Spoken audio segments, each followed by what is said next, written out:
여러분의 마음에는 무엇이? 삶은 잔치입니다. 비극은 대부분의 사람들이 굶어 죽고 있다는 것입니다. 그것이 내가 진실로 이야기하려는 것입니다. 적절한 예화로 브라질 해안 먼 곳에서 뗏목 위에 몸을 의지한 채 갈증으로 죽어가던 사람들 이야기가 있습니다. 그들은 자기들이 그 위에서 표류하고 있던 그 물이 맑은 물이라는 생각을 전혀 못했습니다. 강물이 워낙 거세게 흘러나와서 바다에서도 2마일에나 걸쳐 계속 흐르고 있었고, 그래서 그들이 떠 있던 바로 거기도 맑은 물이 있었는데도 말이죠. 마찬가지로 우리는 기쁨과 행복과 사랑에 둘러싸여 있으면서도 대부분이 전혀 의식하지 못합니다. 그 이유는 세뇌되었기 때문입니다. 체면에 걸려 있기 때문입니다. 잠들어 있기 때문입니다. 무대에서 마술사가 어떤 사람에게 최면을 걸어 그가 거기 없는 것을 보고 있다는 사실을 보지 못하게 되는 걸 상상해 보십시오. 바로 그와 같습니다. 회개하고 기쁜 소식을 받아들이십시오. 회개하십시오. 깨어나십시오. 여러분의 죄에 대해 울지 마십시오. 왜 잠들어 있을 때 지은 죄 때문에 웁니까? 왜 최면 상태에서 행한 것 때문에 울어요? 왜 최면 걸린 사람으로 자처해요? 깨어나십시오. 깨어나십시오. 회개하십시오. 새로운 마음으로 갈아입으십시오. 사물을 새로이 바라보십시오. 사실 그 나라는 여기 있습니다. 이 사실을 진지하게 받아들이는 그리스도인은 드뭅니다. 필요한 첫째 것은 깨어나는 것, 깨어나기를 좋아하지 않는다는 사실을 직시하는 것이라고 나는 말했습니다. 여러분은 매우 가치 있고 중요하다고, 여러분의 삶과 생존에 요긴하다고 믿도록 최면된 온갖 것들을 가지고 있는 겁니다. 필요한 둘째 것은 이해입니다. 여러분은 대개 그릇된 생각들을 지녔는데 그 생각들이 여러분의 삶에 영향을 끼치고 있고 여러분의 삶을 현재처럼 혼란스럽게 하고 있으며 여러분이 계속 잠들어 있게 하는 것들임을 이해하십시오. 사랑에 대한, 자유에 대한, 행복에 대한 생각 같은 것들이 그러합니다. 그리고 여러분에게 그토록 소중해진 그런 생각들에 도전하려는 사람의 말에 귀 기울이기란 쉽지 않습니다. 세뇌에 대하여 더러 재미있는 연구들이 있습니다. 자기 것이 아닌 남의 어떤 관념을 취하여 자기 안에 투입할 때 세뇌되는 것으로 드러났습니다. 게다가 그런 관념을 위해 죽을 각오도 되어 있다니 희한하지 않습니까? 세뇌되어 자기 안에 확신과 신념을 투입했는지에 대한 첫째 검증은 그런 관념들이 공격당하는 순간에 일어납니다. 깜짝 놀라며 감정적으로 반응하는 겁니다. 그것은 세뇌에 썩 좋은, 틀림없지는 않지만 썩 좋은 표지가 됩니다. 결코 자기 것이 아닌 어떤 관념을 위해 죽을 준비가 되어 있는 겁니다. 테러 분자들이나 소위 성인들은 어떤 관념을 받아들여 통째로 삼켜서 그걸 위해 죽기도 불사합니다. 남의 이야기를 듣는다는 건 쉽지 않습니다. 특히 어떤 관념에 대해 감정적일 때 그렇습니다. 감정적이 아닐 때라도 듣기란 쉽지 않습니다. 을에 미리 설계된 견지에서 조건 지어진 처지에서 최면 상태에서 듣죠.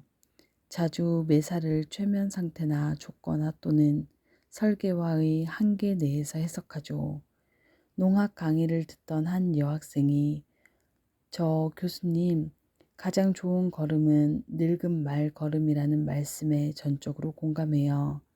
그런데요, 말이 몇 살이 되면 그런 최적의 걸음이 되는지 말씀해 주시겠어요? 하는 것과 같습니다. 보십시오. 그 여학생은 어디서 시작하고 있는 겁니까? 우리는 모두 자기 위치가 있잖아요. 그리고 그 위치에서 듣는 겁니다. 헨리, 너 엄청나게 변했구나.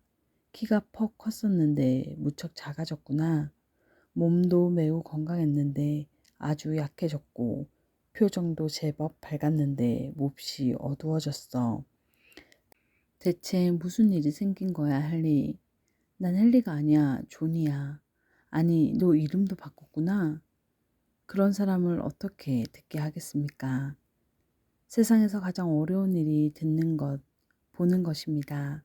우리는 보기를 원치 않습니다. 자본주의자가 공산주의 체제의 장점을 보기 원할까요? 공산주의자가 자본주의 체제에서 어느 점이 좋고 건전한지 보고자 할까요? 부자가 가난뱅이를 보고 싶어 할까요? 우리는 보기를 원치 않습니다. 본다면 우리가 변할 테니까. 우리는 보기를 원치 않습니다. 본다면 불확실하게 붙들고 있는 삶에 대한 통제력을 상실할 테니까. 그래서 깨어나기 위해 가장 필요한 한 가지는 힘이 아닙니다. 체력이나 젊음이나 혹은 심지어 대단한 지력도 아닙니다. 무엇보다도 필요한 한 가지는 새로운 것을 배우려는 자세입니다.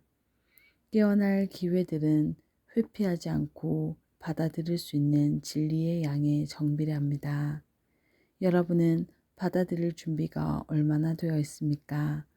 소중히 여기는 모든 것을 서슴없이 부수어 버릴 각오가 얼마나 되어 있습니까?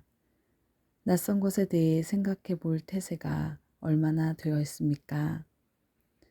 첫째 반응은 일종의 두려움입니다. 모르는 것을 두려워하는 것이 아닙니다.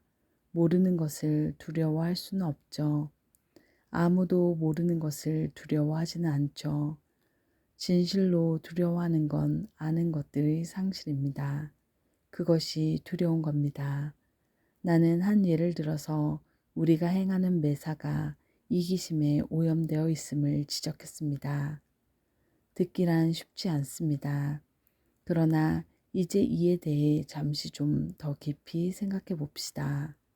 만일 여러분이 행하는 매사가 깨닫고 있든 그렇지 않든 이기심에서 나오는 것이라면 여러분의 모든 자비와 선행에 대해 여러분은 어떻게 느끼게 될까요? 그 선행들은 어떻게 될까요? 여기서 간단한 실험을 해보죠.